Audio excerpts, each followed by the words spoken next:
Bonjour et bienvenue sur Juste un mot, votre capsule linguistique qui redresse quelques incorrections qui vous échappent quelquefois. Et oui, matériel et matériaux.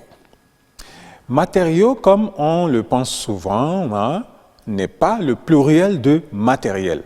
Les deux ont des sens tout à fait différents, même si parfois on les retrouve dans le même champ, comme le chantier de construction. Le matériel, sous forme de substantif, c'est un objet, un élément, un instrument utilisé dans une usine, dans une entreprise, dans un atelier de travail pour aboutir à une production. Ainsi, chez une couturière, par exemple, on trouvera une paire de ciseaux, c'est un matériel. Une machine à coudre, c'est un matériel. Une aiguille, c'est un matériel. Chez un maçon, on retrouvera bien sûr une truelle, c'est un matériel. Et chez un cultivateur, on trouvera une houe, c'est un matériel. Chez un médecin chirurgien, on retrouvera par exemple le bistouri, c'est un matériel. Le pluriel fait les matériels et non les matériaux. On dira donc le matériel, les matériels. L'ordinateur est un instrument de travail, donc un matériel. Matériel, donc au singulier, c'est toute chose qu'on utilise pour travailler, pour réaliser quelque chose. Et la caractéristique, bien sûr, du matériel sous forme substantive, c'est la pérennisation, c'est-à-dire le matériel est unique et permet de réaliser plusieurs choses jusqu'à ce qu'il soit, bien sûr, hors d'usage parce qu'il y a une panne ou une défaillance qui ne lui permet plus, bien sûr, de travailler.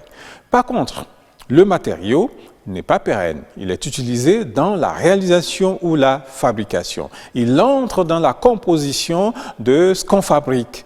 Si le matériel du maçon est bien sûr une truelle qui lui permet de façon très durable de construire, le matériau, c'est par exemple les carreaux, le ciment, le sable, le gravillon, le fer à béton et que sais-je. Je ne suis pas maçon, moi, pour tout savoir.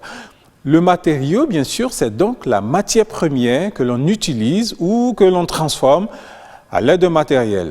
Alors, pour être plus simple, les femmes peuvent mieux comprendre la différence. Bon, les femmes et tous ceux qui, comme moi, savent bien sûr préparer un mets très succulent.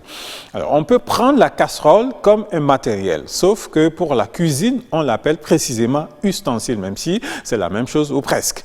Alors, la casserole peut être bien sûr considéré comme le matériel et le gombo. Attention, je ne parle pas aux journalistes parce que vous savez quand on parle aux journalistes de gombo, c'est tout autre chose. Je dis bien gombo, c'est-à-dire le févi en langue fon, le sel, l'eau, encore les feuilles que bien sûr qui vous permettent bien sûr de fabriquer ou de cuire du bon matinjan. Chacun d'entre eux est bien un matériau.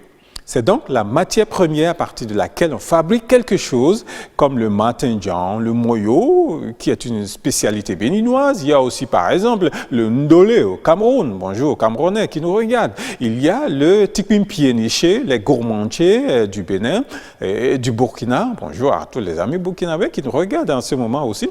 Alors, même si ces éléments sont appelés précisément des ingrédients pour la cuisine notamment, on appellera chacun d'entre eux matériaux. Et le pluriel fait toujours matériaux, mais avec un X à la fin cette fois-ci. On dit donc un matériau, des matériaux. Le matériau n'est donc pas le pluriel de matériel, qu'il s'agisse de substantifs ou d'adjectifs. Ici, notre matériel de travail, ce sont les caméras à travers lesquelles vous nous regardez en ce moment. Merci de ne pas arrêter de regarder. Regardez toujours.